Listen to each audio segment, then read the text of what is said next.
బాబు గారికి, రాజమౌళి గారికి, అంత నా మిత్రులకి చాలా థ్యాంక్స్. ఇంతసేపు వెయిట్ చేయించినందుకు సారీ వెంకటేష్ బాబు, సారీ, వెరీ వెరీ సారీ.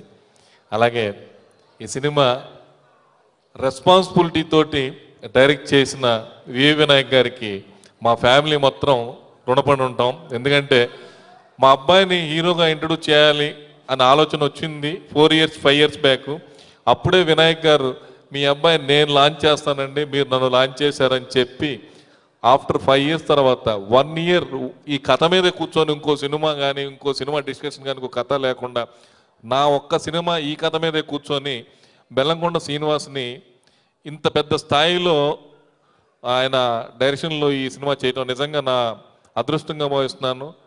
నిజంగా థ్యాంక్ టు వివి వినాయక్. ఇక అది థ్యాంక్స్లో చెప్పలేని ఆయన ఎలాగన్నాడో నేను రుణం తీర్చుకోలేను. మా అబ్బాయి కానీ నేను కానీ ఫస్ట్ పిక్చర్ తోటే వివి వినాయక్ డైరెక్షన్ యాక్ట్ చేయడం అంటే అది చాలా అదృష్టంగా భావిస్తున్నాను. అలాంటి అదృష్టం దగ్గర బెల్లంకొండ శ్రీనివాస్ చాలా అదృష్టవంతుడు. ఆయనకి నిజంగా చాలా థ్యాంక్స్ వినాయక్ గారికి. అలాగే ఈ సినిమాకి పనిచేసిన చోటాకైనాడు అద్భుతంగా చూపించాడు మా అబ్బాయిని.